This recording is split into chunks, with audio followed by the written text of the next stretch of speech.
अध्याय 16 दैवी तथा आसुरी स्वभाव। भगवान ने कहा, हे भरत पुत्र, निर्भयता, आत्मशुद्धि, आध्यात्मिक ज्ञान का अनुशीलन, दान, आत्मसंयम, यज्ञपरायणता, वेदाध्ययन, तपस्या, सरलता, अहिंसा, सत्यता, क्रोध विहीनता, त्याग, शांति, छिद्रान्वेषण में रुचि, समस्त जीवों पर करुणा, लोभ विहीनता, भद्रता, लज्जा, संकल्प, तेज, क्षमा, धैर्य, पवित्रता, ईर्ष्या तथा सम्मान की अभिलाषा से मुक्ति, ये सारे दिव्य गुण हैं जो दैवी प्रकृति से संपन्न देवतुल्य पुरुषों में पाए जाते हैं। हे प्रतापुत्र, दंभ, दर्प, अभिमान, क्रोध, कठोरता तथा ज्ञान ये आसुरी स्वभाव वालों के गुण हैं। दिव्य गुण मोक्ष के लिए अनुकूल हैं और आसुरी गुण बंधन दिलाने के लिए हैं। हे पांडुपुत्र, तुम चिंता मत करो, क्योंकि तुम दैवी गुणों से युक्त होकर जन्मे हो। हे प्रथापुत्र, इस संसार में सृजित प्राणी दो प्रकार के हैं, दैवी तथा आसुरी।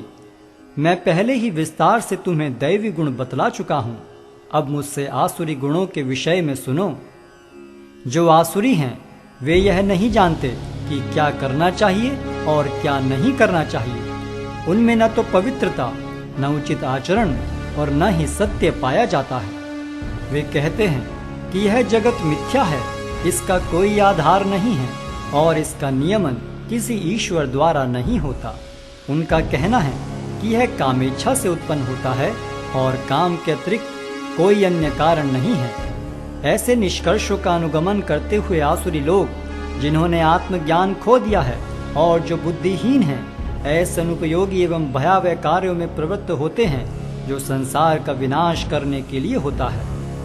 कभी न संतुष्ट होने वाले काम का आश्रय लेकर तथा गर्व के मद एवं मिथ्या प्रतिष्ठा में डूबे हुए आसुरी लोग इस तरह मोहग्रस्त होकर सदैव क्षणभंगुर वस्तुओं के द्वारा अपवित्र कर्म का व्रत लिए रहते हैं।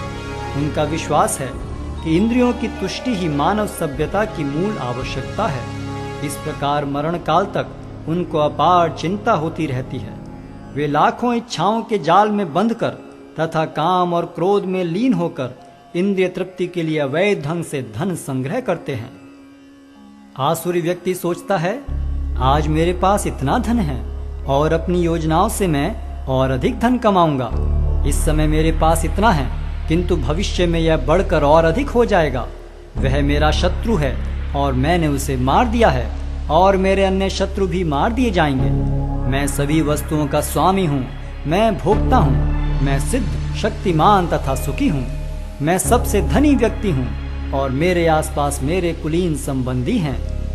कोई अन्य मेरे समान शक्तिमान तथा सुखी नहीं है। मैं यज्ञ करूँगा, दान दूंगा और इस तरह आनंद मनाऊंगा। इस प्रकार ऐसे व्यक्ति अज्ञानवश मोहग्रस्त होते रहते हैं। इस प्रकार अनेक चिंताओं से उद्विग्न होकर तथा मोहजाल में बंधकर वे इंद्रिय भोग में अत्यधिक आसक्त हो जाते हैं और नरक में गिरते हैं। अपने को श्रेष्ठ मानने वाले तथा सदैव घमंड करने वाले, संपत्ति तथा मिथ्या प्रतिष्ठा से मोहग्रस्त लोग किसी विधि विधान का पालन न करते हुए कभी कभी नाम मात्र के लिए बड़े ही गर्व के साथ यज्ञ करते हैं। मिथ्या अहंकार, बल, दर्प, काम तथा क्रोध से मोहित होकर आसुरी व्यक्ति अपने शरीर में तथा अन्यों के शरीर में स्थित भगवान से ईर्ष्या और वास्तविक धर्म की निंदा करने लगते हैं। जो लोग ईर्ष्यालु तथा क्रूर हैं और नराधम हैं, उन्हें मैं निरंतर विभिन्न आसुरी योनियों में भवसागर में डालता रहता हूँ। हे कुंती पुत्र, ऐसे व्यक्ति आसुरी योनि में बारंबार जन्म ग्रहण करते हुए कभी भी मुझ तक पहुँच नहीं पाते। वे धीरे धीरे अत्यंत अधम गति को प्राप्त होते हैं। इस नरक के 3 द्वार हैं, काम, क्रोध तथा लोभ। प्रत्येक बुद्धिमान व्यक्ति को चाहिए कि इन्हें त्याग दे, क्योंकि इनसे आत्मा का पतन होता है। हे कुंती पुत्र, जो व्यक्ति इन तीनों नरक द्वारों से बच पाता है, वह आत्म साक्षात्कार के लिए कल्याणकारी कार्य करता है और इस प्रकार क्रमशः परम गति को प्राप्त होता है। जो शास्त्रों के आदेशों की अवहेलना करता है और मनमाने ढंग से कार्य करता है, उसे न तो सिद्धि, न सुख, न ही परम गति की प्राप्ति हो पाती है।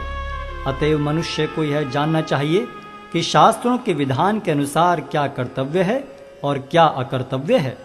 उसे ऐसे विधि विधानों को जानकर कर्म करना चाहिए जिससे वह क्रमशः ऊपर उठ सके।